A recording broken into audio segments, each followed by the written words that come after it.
আজ শুক্রবার 28শে শ্রাবণ 2026 সালে 14ই আগস্ট, কর্কট রাশি, কর্কট লগ্ন, ক্যান্সার সাইনের জাতক জাতিকাদের আজকের দিনটি কিন্তু এক কথায় বেশ কাটতে চলেছে।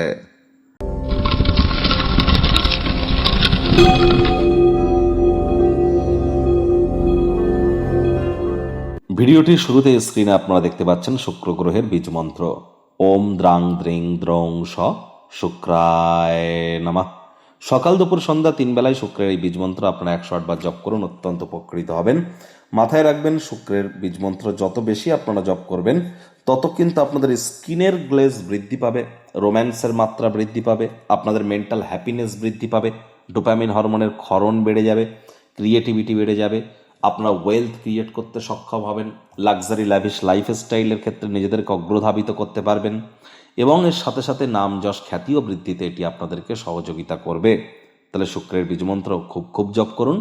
যারা সধবা মহিলা আছেন, অর্থাৎ যারা বিবাহিত মহিলা আছেন, তারা আজ নিরামিষ খেয়ে সন্ধেবেলার সময় স্নান আদি সেরে লাল, হলুদ বা সাদা রঙের বস্ত্র পরিধান করে আপনার লক্ষ্মীর ঘটের সামনে বসে লক্ষ্মীর পাঁচালি আপনারা পাঠ করুন। তবে তার আগে কিন্তু দেবী মহালক্ষ্মীর মতো সাজুগুজু করতে ভুলবেন না। আর অবশ্যই লক্ষ্মীর ঘটে এটি পারলে আপনারা পদ্ম ফুল আপনারা অর্পণ করুন।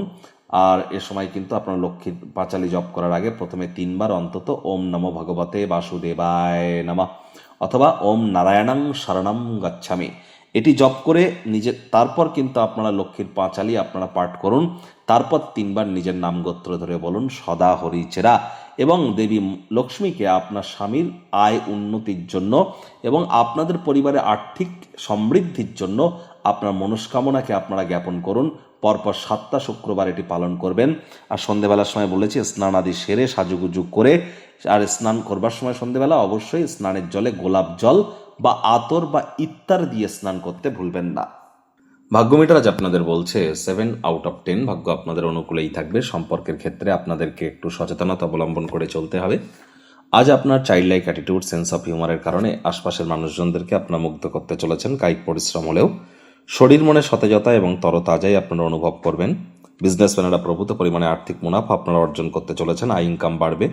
নতুন উদ্যোগ পরিকল্পনা নির্মাণ কার্যের শুরুয়াতও আজ করা যেতেই পারে। চাকরিজীবীদের অফিসের পরিবেশ এক প্রকার বেশ। বস কলিগদের সাথে ভাব ভালোবাসা বাড়বে। কর্মে গতি অনুভব করবেন। নিজের মেধা, দক্ষতা, ট্যালেন্টের দৌলতে প্রশংসার পাত্রপাত্রীও আপনারা কিন্তু হতেই পারেন। রাজনীতিবিদ যারা আছেন জনসংযোগ বৃদ্ধি করুন। সমাজে পপুলারিটিও আপনাদের বাড়বে। আজ আপনি আপনার অবসরকালীন সময়ে মন্দির, মসজিদ, গুরুদ্বারা ভ্রমণ করুন। মেন্টাল রিলিফ আপনারা সেখানে প্রাপ্তি নিশ্চিতভাবে করতে চলেছেন। আজ আপনার উচিত কয়েক ঘন্টার মধ্যেই প্রয়োজনে দ্রুত সিদ্ধান্ত এবং দ্রুত কর্ম করার ক্ষমতা আপনাদেরকে রাখতেই হবে, তবেই কিন্তু প্রশংসার পাত্রপাত্রী হবেন। অপ্রয়োজনীয় ক্ষেত্রে অহেতুক কারোর সাথে তর্ক বিতর্কে যেন জড়িয়ে পড়বেন না। রাজনীতিবিদদের সমাজে পপুলারিটি বললাম বাড়তেই চলেছে। শিক্ষার্থী বিদ্যার্থীরা আজ পড়াশোনায় মনোযোগ আরও বৃদ্ধি করুন। উচ্চশিক্ষার জন্য যারা বিদেশ যাত্রার কথা ভাবছিলেন, ভাগ্যদেবী আজ আপনাদের পক্ষে নেই। সন্তান সন্ততি থেকে থাকলে তাদের এদিকে। হাউসওয়াইফ যারা আছেন তাদের বলবো দিনের শুরুটা তাড়াতাড়ি করুন। আপনার গৃহের ক্রিয়াকলাপ সম্পূর্ণ করবার পরে নিজের মর্জিমাফিক ক্রিয়াকলাপ আপনাদেরকে করতে হবে। প্রেমিক প্রেমিকা, স্বামী স্ত্রী, না ভাব ভালোবাসা রোম্যান্স, না তর্ক বিতর্ক অশান্তি, কোনোটাতেই বাড়াবাড়ি যেন করবেন না। অন্যান্য দিনের ন্যায় আজকের দিনটিকে সাধারণ হিসাবে ট্রিট করবার আপ্রাণ প্রচেষ্টা আপনাদেরকে করতে হবে। শত্রুপক্ষ, বিরোধী পক্ষ আজ কিন্তু খুব একটি শক্তিশালী থাকছে না। পরিবার, পরিজন, নিকটে স্থানীয় ব্যক্তিবর্গ, বন্ধু স্বজন কারোর উপরেই জোর করে নিজের মতামতকে যেন জাহির করতে যাবেন না। ছোটখাটো ব্যাপারে অন্যের বিষয়ে ভুল ত্রুটি ধরার স্বভাব থাকলে ত্যাগ করুন, তা নাহলে সম্পর্কের অবনতি কিন্তু হতেই পারে। আজ আপনারা, আবারও বলছি, পারিবারিক দায়িত্ব পালন করতে গিয়ে একটু টেনশন বাড়তে পারে, টেনশন যেন নেবেন না।